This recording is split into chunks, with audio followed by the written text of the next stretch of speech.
Hello out there, my name is Milesy and welcome to my channel.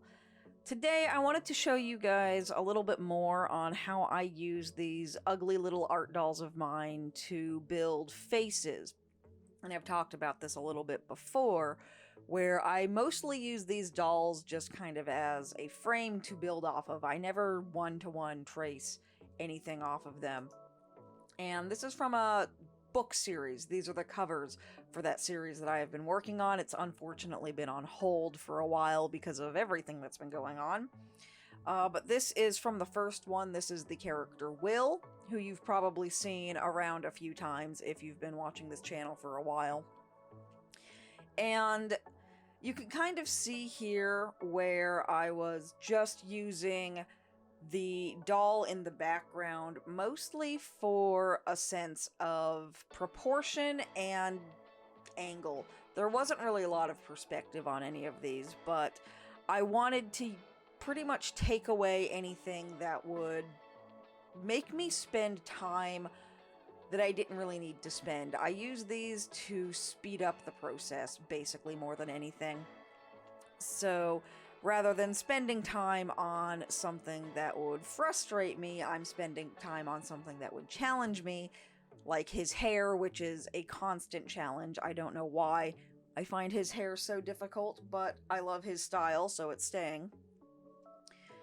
And another thing that was particularly challenging with this one is Will has a problem. And his problem is that he never looks like himself. Every single time I draw him, he looks wrong. I've never been able to keep him consistent. This time, he more or less looks like how he's supposed to look, but he wound up looking way too young. This character is supposed to be close to 40, and he doesn't look like it. And that kind of always upsets me, but he came out relatively quickly because I've been drawing him quite a lot. I'm comfortable with him even though he never looks the same.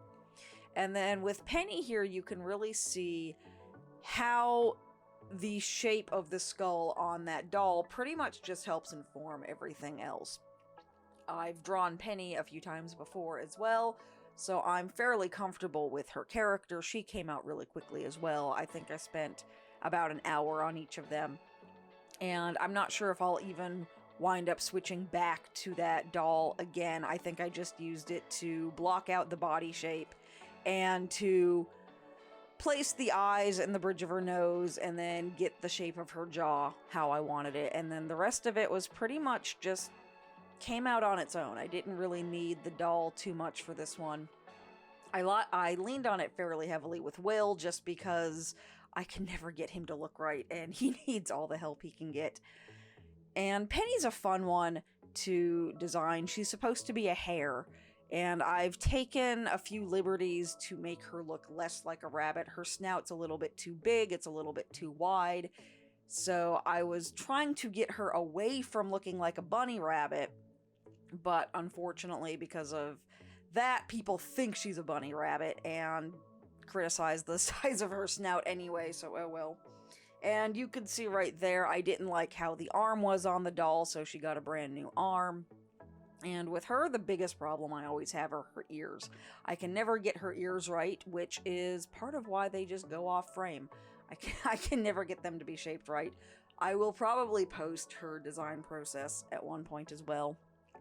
But yeah, like with her, she came out relatively easily, relatively quickly, so I didn't need to put a whole lot of effort into using that doll. I just needed to figure out where her eyes were, where the bridge of her nose was, and that was pretty much all she needed. The rest of her came out really easily. Her hair, which is fairly similar in design to Will, it's kind of got that swoopy off to the side look, came out really easily as well. And then the next two that you'll see in this video, Billy and Nicola, I'll be switching back and forth between them because they gave me no end of problems. So here I am with Nicola, trying so hard to get her to look right. She is a bear. And one of the problems that I keep having with this one in particular is that I want her to look like a bear, obviously, But for some reason, she never comes out on the page the way she is in my head. If you've ever seen me during live streams when I'm drawing, sometimes you'll see me, or sometimes you'll hear me say, "Oh, I found it." Because in my head, it's not really that I'm trying to draw something, I'm trying to find something on the page, and I just couldn't find her face. I got frustrated. I went on to doing the fourth book with Billy, who was a raccoon who had the exact opposite issue. With Nicola, I was able to get her looking very much like a bear, but I was never able to make her look like Nicola.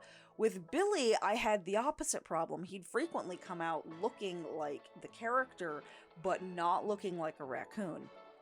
And I realized that part of the reason why I was having the opposite problem with Billy just comes down to my style, which I'm not sure if I've really talked about this too much on this channel, but style is something that artists use to take shortcuts, to make things look like how you think they look. And my style sometimes really gets in the way of drawing accurately, which is really unfortunate.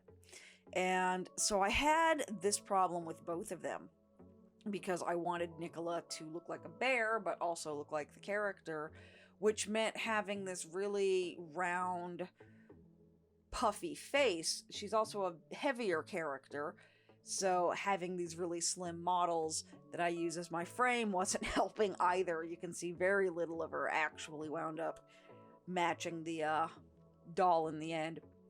But you can see right here next to where her eye should be going, and in my little blurry background image on the side of Penny's face, where the skull kind of concaves in next to the eyes.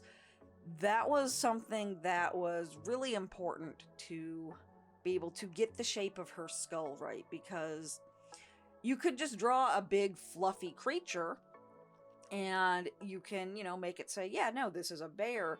But if you don't have the underlying structure right, you're never really going to be able to draw it totally accurately. And so that was something I was having a lot of trouble with, trying to get the shape of her skull underneath all of that fluff. And I finally kind of started to get it on this pose. She and Billy both wound up with several different poses.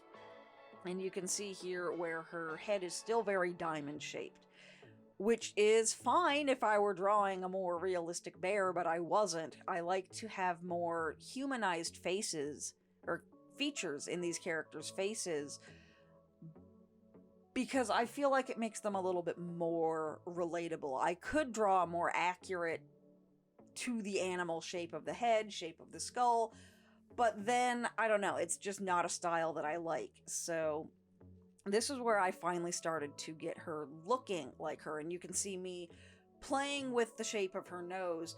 Did I want her to have an accurate nose, or did I want it to be more soft and have rounder features? And I went with a nose style that was a little bit less accurate, but fit better with the shape of her face, and I finally got the shape of her skull and the amount of fluff to look like how I wanted it. And I don't know why it took me so long to get there. Once I got that, just the shape of her skull around her eyes, and then the fluff to come out where I wanted it to, the rest of it just fell into place. So she wound up looking how I wanted her to look. She finally got there, and then we went back to Billy, and he went through several different poses as well. And the problem that I had here was exactly the opposite. He would look like the character, but he didn't look like a raccoon. And I realized as I was trying to get this pose right here, that it came down mostly to my style. So I had to really adapt my style to make him look like a raccoon. And I don't know why it was so hard. So you'll see me when I'm drawing him, I'll do his little nose pad and then circles next to it for those muscles on their muzzle, and for their teeth underneath the skin, there's a lot of muscle right there, basically. And raccoons really don't have that the way more predatory animals do. Like you can see, again, with Penny, I really exaggerated that because It just helps bring out the animal features against the more human shape of the skull. So I was trying to do that, and in trying to do that, he just looks less and less like a raccoon. He kept coming out looking like a really distorted fox, which I didn't want him to look like. He's not a fox, he's a raccoon. And another thing I was really trying to get across is that this character is like 6.5 feet tall. He's enormous. So I was kind of trying to do a looking up from below angle to kind of evoke that. Because this particular pose with Billy comes from a scene in the book where he's out in the woods and he hears a monster. So I was kind of trying to evoke that scene from Will's perspective as he would be seeing Billy. And what I was doing right now is I would get areas of his face that I liked, that were working for me. I'd hide that layer, and then I would draw it again. And what I started doing was just a composite of all of the different ways that I was drawing him. So I did his muzzle, and then I did the shape of his head, and then I did his cheeks, and then I did his ears, and they were all on different layers. He had like 20 different layers, and there I was trying to get his ears to look right, trying to make them look less canine and more raccoonish. And finally, right about here, he started to both look like the character he's supposed to look like, as well as look like a raccoon. I've doodled him a few times. He even has a ref sheet, but he's like Will. He never looks the same twice, and I just have such a hard time with him. But I finally started to get there. I ultimately lost that angle that I was going for. It really stopped being that angle looking up from below, which is an angle that I love, and it's also one that has always given me so many problems. But he more or less started to get there in the end, and here I was just, again, drawing something, putting it on a new layer, erasing everything around it. You can see me eventually changing the entire shape of his skull at the end. And right now, I was playing with different ways to do his markings on his face, because Will is constantly mistaken for a raccoon. He's not a raccoon, he's a tanuki. So I wanted to very explicitly make sure he and Billy have very different looks, so that when you see them side by side, it's immediately obvious that they are not the same animal. So I put a lot of care into getting his face markings very different from Will, while still making him look like a raccoon, because they do look like very similar animals. There's a reason why tanukis are called raccoon dogs, after all. But I finally started to get him looking like he should. He finally looks like a raccoon, and there he goes. I will put the link for these books down in the description below if you want to check them out. But thank you so much for watching. Thank you for liking, commenting, subscribing, all that fun stuff. I will see you guys next time. Bye!